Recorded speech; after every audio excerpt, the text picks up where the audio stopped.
purely free-to-play set of characters and just trying to get a sense of damage differences. So first we're just going to look at a few damage amounts in the current setup, and then we'll see how much we lose if we change out of these resonances, perhaps, which is not necessarily unreasonable if we wanted to get different combinations of powers. So 157 for a base hit, 207 for a base hit. Then if we go into Noel's shield, 273, I wasn't sure if that was a crit though. 230, 176. At 176 there. The 230 was a crit. Okay.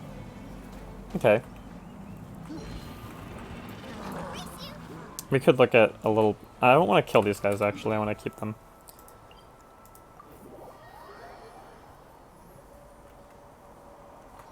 So this is... we can look at weapons and stuff, but that shouldn't really matter because we're just looking at relative amounts.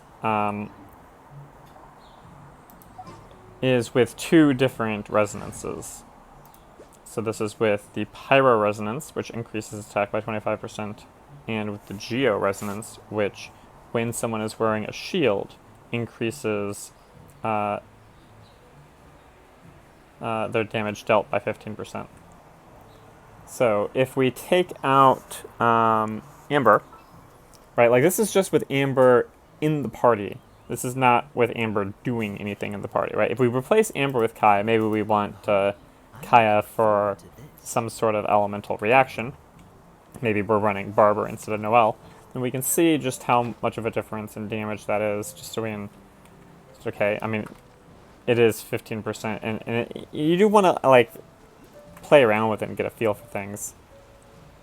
Because the flat base damage attack isn't the only thing, right? Like, if a lot of your damage is coming from swirls or from...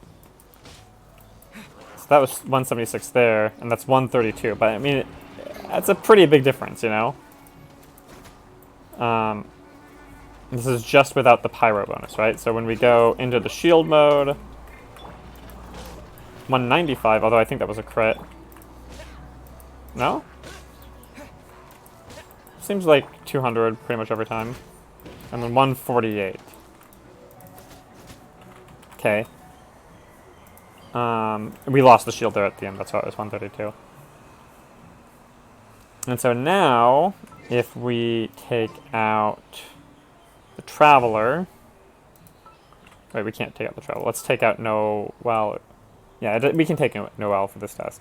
If we take out Noelle and put in, you know, a Barbara, obviously she's level 1, but that's irrelevant for what we're doing right now.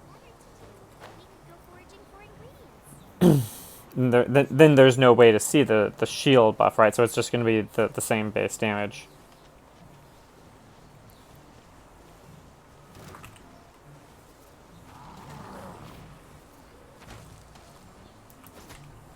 Alright, so it's still just that 176 and 132 on Zhonling.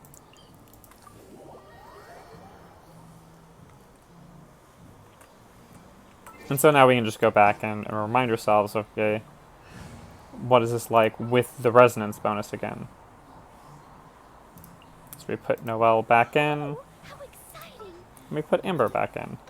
And again, for a free-to-play player, like, you might get the sense that, okay, Amber is sort of in a tricky spot because her E functionally does, like, no damage because it just goes off. It takes so long for it to go off, right? The question is, how valuable is Amber in your party if you have no other Pyro characters yet, just for the resonance bonus? Right?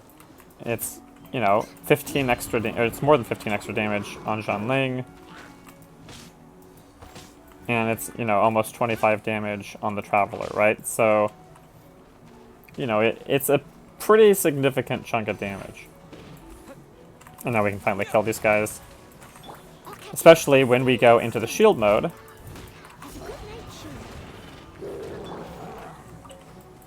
And start dropping other things. The question is, of course, you know, how valuable is that,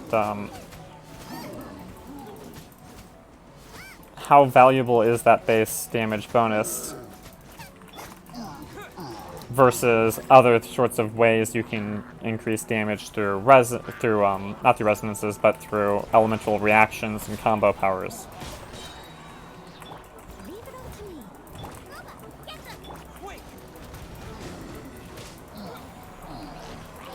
And it's also a question of, okay, do you actually want your Traveler on Geo or Animo if you're a free-to-play player? And in my view, if you're going to go with Noelle as your support, I think you absolutely want your Traveler on Geo so that you get that 15% extra damage when you have the shield up. So that's just I think this is one of the most significant ways that as a free-to-play player you can kind of buff your damage up without, because you hit these caps in the early game, right? Like, until you're AR 30 you can't keep leveling up because that's gated behind Adventure Ring 30.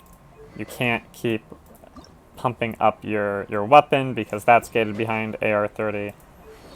So you can, artifacts are really the main way you can start pumping up your damage. You want to get them, I mean, you're going to be working to get the adventure book done anyway, right? Like, getting your 8 artifacts to level 8, stuff like that.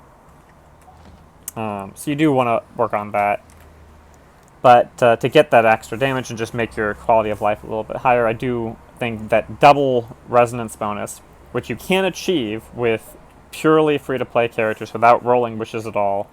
And then you can think, okay, if you're going to have Amber in your party, how can you make her work even if you don't really love her E?